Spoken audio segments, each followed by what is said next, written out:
Well, hello everyone, and welcome to episode 6 of Filtered, the podcast. My name is Phil Dye, and this podcast looks at the difficult issues confronting society, which is pretty much on the brink at the moment. Historically, we've looked at issues such as diversity, such as the transgender issue, and once again we'll be looking at that. With this episode is on how the media in Australia and worldwide has become so infected by trans ideology. Australia is not alone in this, it's across the world. Yet Australia is really pretty full on with it. Now, how did I become interested in this? Well, I'm an ex-lecturer in media at the University of Technology, Sydney. I recently went to cover drag story time for my Filtered Substack, where I interviewed people on the against side, and I tried to interview people on the pro side, but that was impossible. Now, I spent about 2 hours trying to interview people. I actually went to the drag story time. And by the way, if you haven't heard that, you can just search YouTube for Ideology, Truth and the ABC. Ideology, Truth and the ABC on YouTube, or you can find the video also on my Filtered Substack.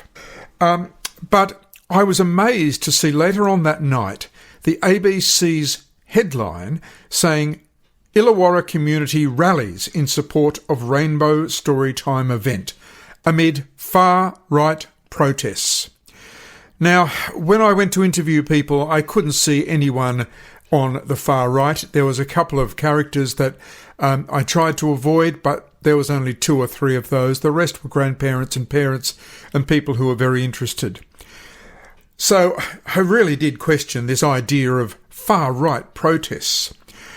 The 2 writers of the piece, Ainsley Druitt-Smith and Nick McLaren, clearly didn't interview them. They said they wouldn't be interviewed, but of course I managed to talk to them. And I'm not sure whether they went into the Rainbow Storytime, but they gave the Rainbow supporters a great boost in saying that the locals came out. Well, I then discovered that that wasn't the truth either. I wondered why, if they were Thirroul locals who came out to support the event, why I was pushed and shoved. I had my mobile phone. They tried to take that. They had masks on. A lot of them had full face masks. And they were very aggressive. And then I saw a Facebook page called the Illawarra Friends of Drag Storytime. And the post on the following day said, "Thanks to all of the organisations that supported yesterday's action. A special shout out to Dykes on Bikes, Queers Down South, Rainbow South Coast, Wollongong Undergraduate Students Association, the National Union of Students Queer Office, and the Illawarra Greens." Was that crowd all Thirroul locals? Definitely not. Nowhere did the ABC talk about these ring-ins who were aggressive, rude ring-ins. And if you watch the video on YouTube or on my Substack, you'll hear there's a girl who's about 11 or 12, maybe 13 years old, who is constantly telling me to F off while I'm being pushed and shoved by these Rainbow supporters. Now, that's not nice people waving the flag. These are activists who are bussed in, who are shipped in, and the ABC simply ignores that. Now, of course, there were some locals standing around in support, but those locals did not outnumber those on the other side of the road who were protesting against drag story time. If anything, the numbers were pretty even. And the ABC certainly didn't look at the aggressive types who were dressed in masks, who were pushing me around, swearing at me or covering my face with flags so that I couldn't see. So, indeed, it seems the ABC's blind to anything that doesn't represent a positive outlook on trans ideology.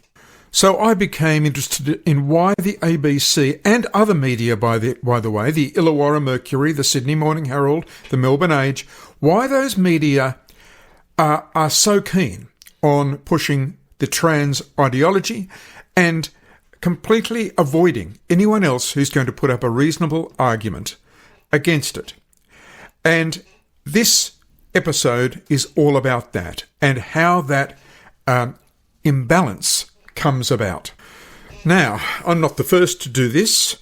Media Watch, ABC's Media Watch, did this back in October 22, on the 17th of October, and indeed presenter Paul Barry did a fantastic job in questioning the ABC's relationship with the AIDS Council of New South Wales, called ACON, and their Australian Workplace Equality Index. Now, he did a great job, but I'm going to be looking at some other developments in that, especially related to my case and the drag story time that I covered back in June. Now, many listeners will be thinking that the ABC is simply infected with trans ideology and that's how it is and that's how it started. Well, it started a lot earlier than that and had its roots in places you and I will never go to. As a matter of fact, the roots go back really to the 1980s with a French philosopher, Michel Foucault, and some of his followers. And there was a small following. It had no significant impact at all. But something happened around about the end of 2019, which made us take our eye off the ball. Now, whether you think that COVID was a furphy or whether you think it was a dangerous and realistic virus, it doesn't matter.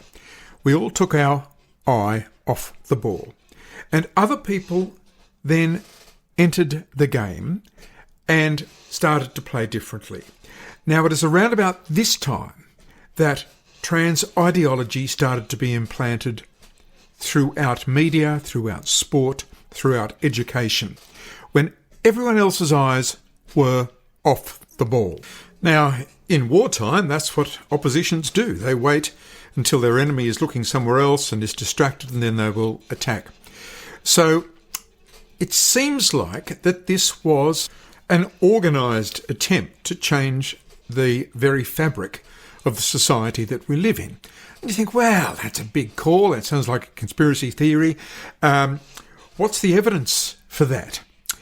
Well, around about that time, certain individuals started to infiltrate very large organisations like the United Nations, organisations like the World Economic Forum, and started to change policy. Now, if you think that this sounds really weird, you just wait and hear what certain groups inside the World Economic Forum are doing.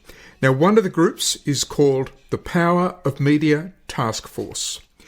And this task force, the entire aim is to get into media and sports media, particularly entertainment media, and push the transgender case. This group, who have been sponsored by GLAAD, and they are an LGBTQI lobby group, and they have the ear of the World Economic Forum through this special task force. Have a listen to this. And by the way, they call the World Economic Forum WEF. Today, I'm really proud to sit on WEF's Power of Media Task Force, and GLAAD is a very proud partner of the Partnership for Global LGBTQI Equality, which is also known as PGLE. And PGLE was launched right here in 2019 and is a project of WEF and the UN Office of the High Commissioner for Human Rights. We work with the news, business, entertainment, faith leaders, sports, governments, and individual activists from around the globe to ensure and educate public people on LGBTQ issues and move policy forward. In the U.S., the Gallup poll this year showed that over 20% of Gen Z are LGBT. We've been running studies ourselves that include the Q, and so it's LGBTQ, and we expand the age from 18 to 34, and you can see nearly 40% of Gen Zers identify as LGBT. So, according to this World Economic Forum, up to 40% of those under 34 are LGBTQI. This is a committee from the World Economic Forum that looks at how to get gender issues into the media. That's all it does. As she just said, it connects with activists around the world in order to get it in. So if you thought that this was just the ABC, no, this is coming from a very high place. So in conjunction with the United Nations, the World Economic Forum are infiltrating all our media, all our universities, all our schools. And while the seed of that was planted 20, 25 years ago, 30 years ago, it's only since the end of 2019, when something else big happened in the world, that it started to take strong hold.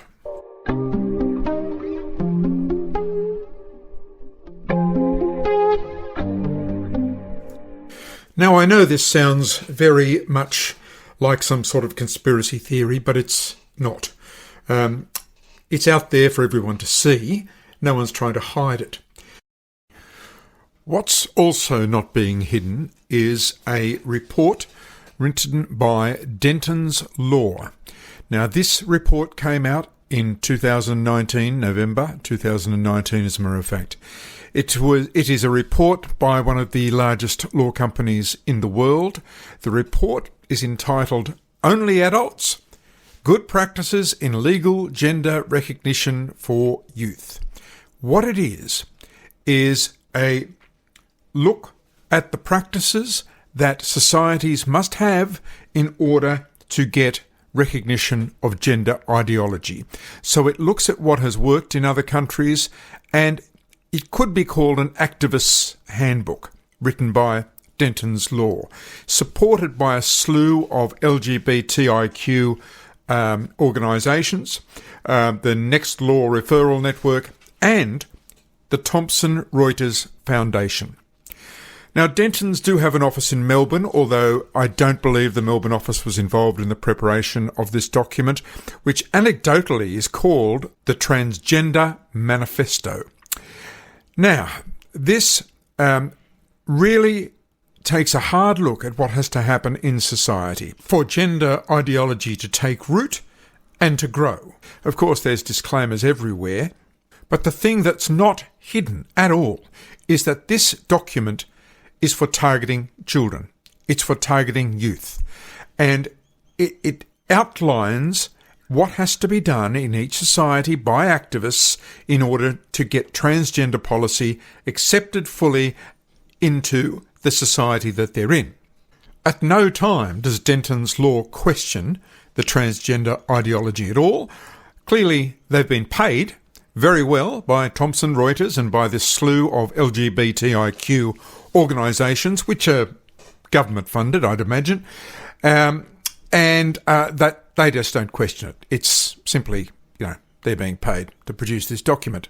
One of the key tenets of this manifesto, it says that specifically the child has an independent legal personality, distinct from his parent and family.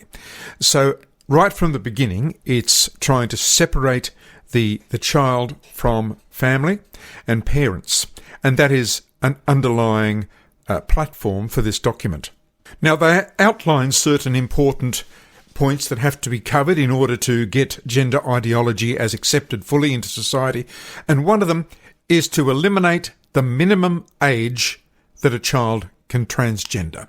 So it goes into what legally has to happen to stop any age requirements on gender transitioning. That in itself is a problem, but there's more. It also states that for youth, gender confirmation treatment should be readily available and reimbursable, so that the state should actually pay for it, and there should be no limitations to access, such as the requirement to be diagnosed with gender dysphoria. So they're saying that there should be no actual need for a diagnosis. It's just if you would like to have it done. If you feel that way, the state should be able to pay for any of your medical practices. The Denton's document also states that there should be sanctions for people who do not recognise anyone who's transgender or who doesn't use their right pronouns, for example, that they should feel the full force of the law.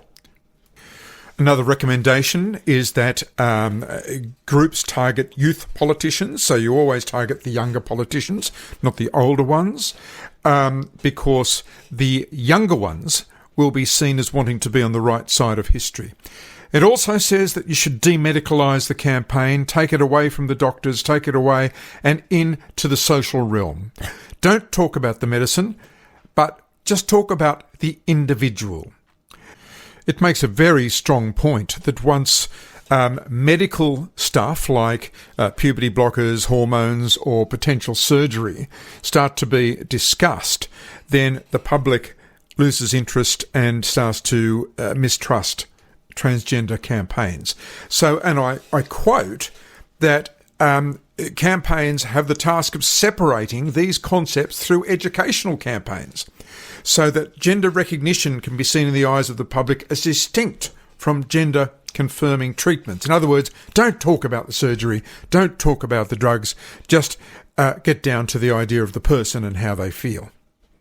In advice to media, the Transgender Manifesto, the Denton document, says that the media should anonymise the narratives. In other words, if they can't find someone who's going to say their story, for example, be honest in their story, they've got to put actors in. And that will help create a real story for the viewer or the listener. But one really strong recommendation was that any activists should get ahead of the government agenda and the media story. And it's saying that there's clear benefits where activist organisations get ahead of the government and publish progressive legislative proposals before the government has time to develop their own. In other words, get in there, get the policies written before politicians even have time to understand the story. It says that activists need to intervene early in the legislative process and ideally before it's even started. And it says where activists and NGOs fail to intervene early, the ultimate gender recognition legislation may be far less progressive than activists would like. In other words, we're seeing the Greens now trying to interfere in all sorts of areas, introduce policies, and this is what they're doing. They're simply following this Denton's document, this Transgender Manifesto.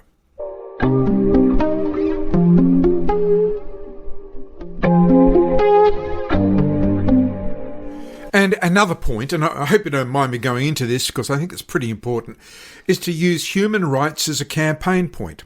So it says, based on the research, human rights arguments have been instrumental to the success of several campaigns for gender recognition laws. In other words, you constantly drill the term human rights. It is our human right. It is the human right. So they're actually putting in phrases that have to be repeated over and over again in the media so that the public will suddenly start to accept transgender ideology. It also urges trans activists to tie their campaigns to more popular reforms, for example, marriage equality legislation. So try and link it in and try and cloud it. Now, this is where they are starting to fall apart, is that they are tying in all of this transgender reform with LGBTQIA plus stuff. And the LGB people are getting very upset about it because this is not what they believe. This is not what they signed up for. So the Rainbow Alliance is starting to splinter. So what they're going to be doing about this in the future it will be interesting. And now we're seeing Pride. Now, Pride is very much linked to transgender, but I can see that Pride and LGB will be separating sometime in the future. Another thing that they recommend is that activists should seize the moment when promoting legal gender recognition, capitalise on political momentum. And such momentum may be that changes in domestic political constellation following elections or referendums or something like that. So, in Australia, we have The Voice coming up. I would imagine that activists will be really drilling this home when The Voice comes into being, or if it does come into being. And we can see more and more transgender campaigns coming in around the time of the Voice. I'd be very interested to know what Voice proponents, those in the Yes campaign or the Yes Party, say about this, because they'll be trying to link it all in. Gee, or maybe they won't. I'd like to know what First Nations people think of gender ideology. Maybe they're just going to be quiet around the Voice. Who knows? The manifesto also states that trans activists must be wary of compromise and not compromise at all. Sounds a little bit like the Nazi Party in the 30s in Germany, doesn't it?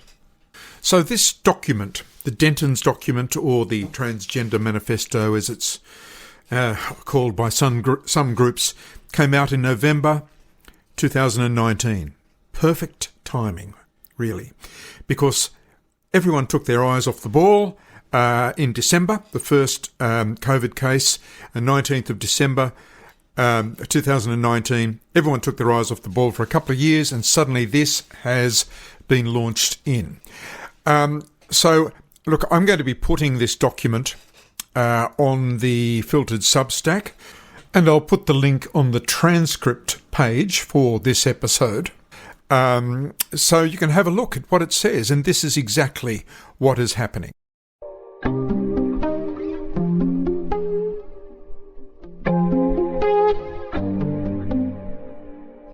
Now, if these instructions are coming from the World Economic Forum and from the United Nations and from the Denton's Handbook that we were just looking at, and they've filtered into the media, they've also filtered into our universities and our school system.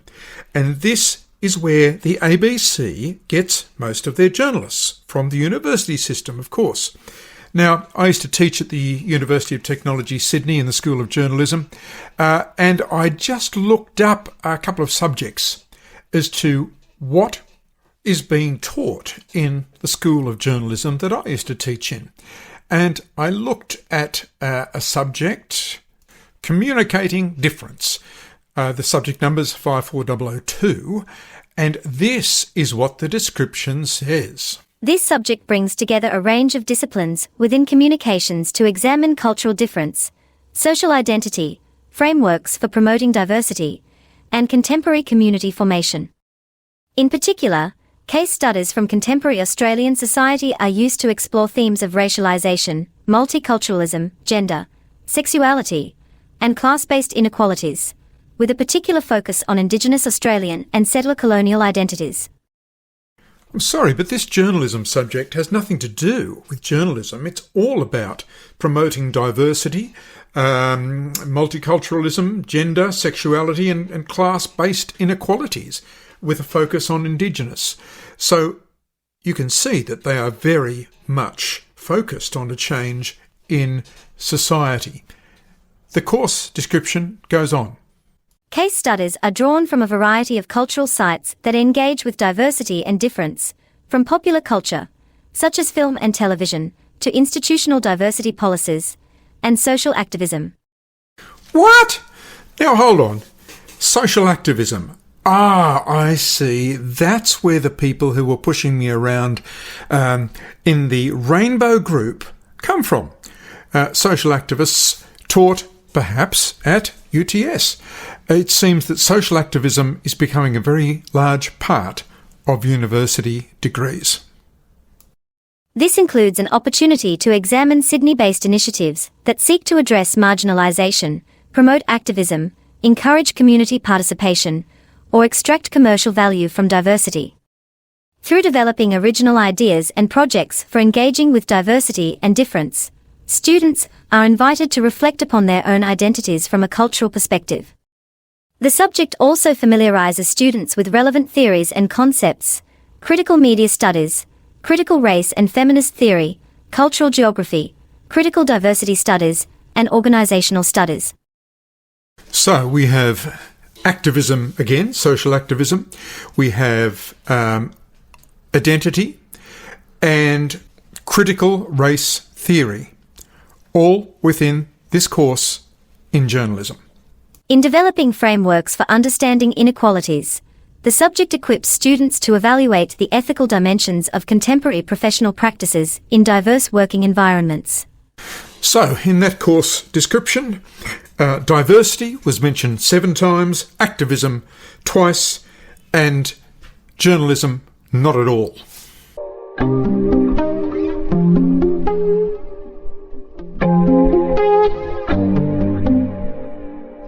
So, all of this ideology has crept in the last 20 years, certainly after I stopped teaching media. Yet I did teach science at the University of New South Wales, and yes, ideology was creeping in then.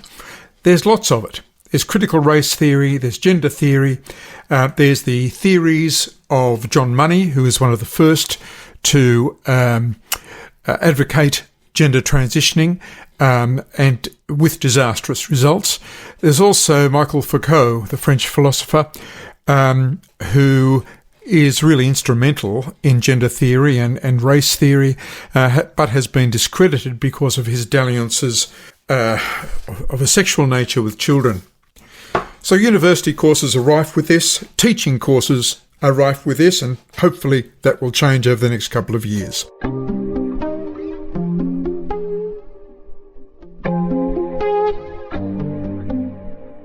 So we've looked at the big influence on media, we've looked at the educational influence on students and how they go into organisations like the ABC and SBS with these predetermined ideas.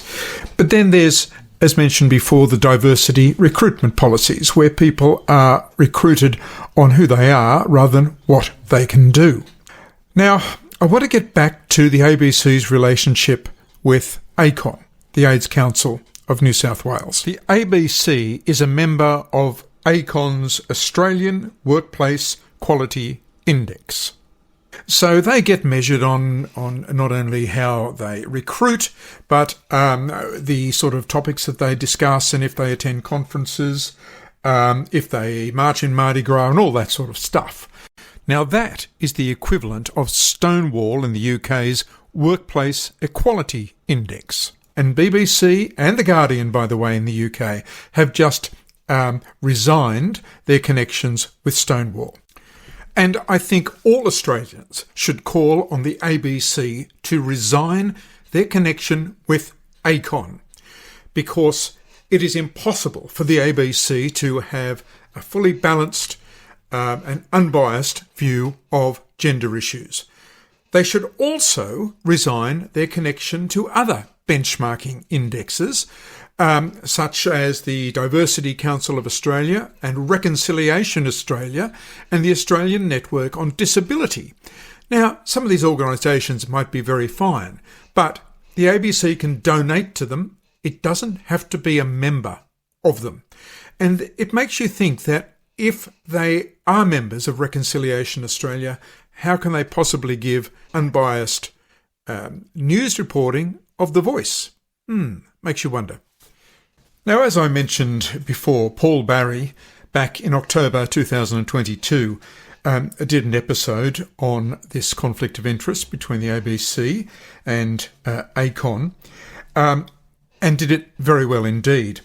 Now, I know that Media Watch made the ABC statement available via their website, but I know a lot of people haven't got the time to dig that deeply. But I want to look closer at what the ABC said and the statement that the ABC put out. And let's look at it part by part. The ABC participates in the Australian Workplace Equality Index, AWEI, which forms part of the AIDS Council of New South Wales Pride Inclusion Program. Yes, nothing to hide there. Forms part of the Pride Inclusion Program, exactly the same as Stonewall's Pride Inclusion Program that the BBC has just resigned from. The ABC also participates in other benchmarking indexes to monitor its progress and improve workplace practices, such as those run by the Diversity Council of Australia, Reconciliation Australia, and the Australian Network on Disability. Now, once again, you have to consider whether the ABC are getting the best bang for their buck by simply employing under diversity recruitment practices. In many companies, diversity recruitment programs are being dumped because they are not resulting in the best employees for a position. Yes, they might look good as far as the diversity index goes, but as far as merit and skill, many of them are lacking. ABC editorial policies require all journalists and content makers to maintain the independence and integrity of the ABC, exercise ABC editorial control over the content the ABC broadcasts or publishes, and ensure that editorial decisions are not improperly influenced by political, sectional, commercial or personal interests. So why was the ABC's coverage of the Let Women Speak rally in Melbourne so one-sided? Why wasn't Posey Parker given a chance to have her point of view known? It can only come down to the fact that there has been instructions not to provide anything in the news that conflicts with ACON's version of transgender ideology. Transgender and gender identity issues are complex and require careful editorial judgment to ensure informed reporting without causing offence or undue distress and harm to vulnerable individuals and communities. Well, I'm afraid the ABC is trying not to give offence or distress to the less than 1% of Australians who fall into that category, but they're causing immense distress and offence to the remaining 99% of Australians who know that there are two sexes, XX, XY, and follow biology.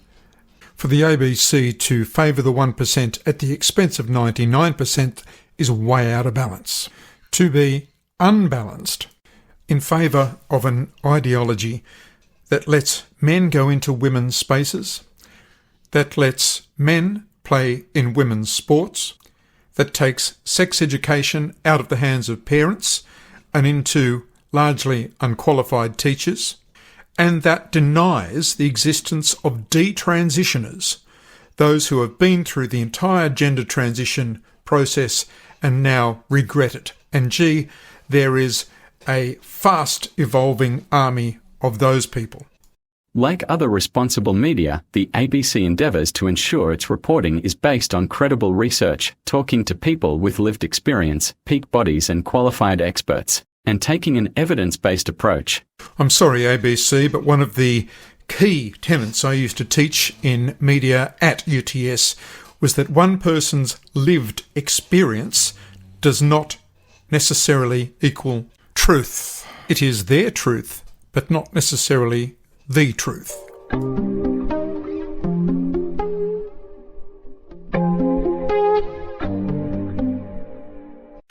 So we can see that the ABC is very much impacted by the Denton's document, by the Transgender Manifesto.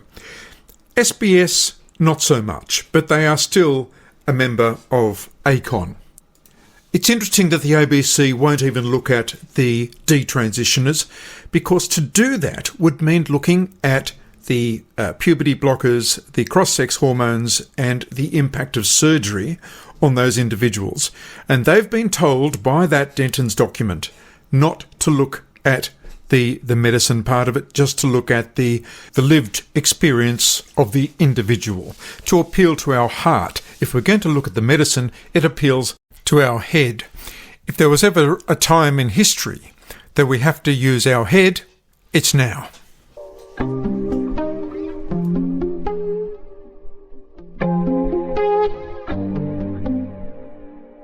And finally, while I've already talked about the ABC divorcing themselves from ACON, it's been the last few years where this really has come into prevalence, this transgender ideology, and that's been under the watch of the chairperson, Ida Buttrose. Ida, I do urge you to control the journalists, to stop diversity employment of the journalists who bring us, Australians, the information, and make sure that whatever information comes our way is balanced and, what's more, truthful. Thank you for listening. My name is Phil Dye. If you wish to subscribe to Filtered the podcast, please do. It's $30 for the year, and you get the podcasts, of course, but you can get them anywhere. But you also get the extras. You get the songs. You get the transcripts as well. So please think of making a little donation of being a subscriber. I'll see you next time.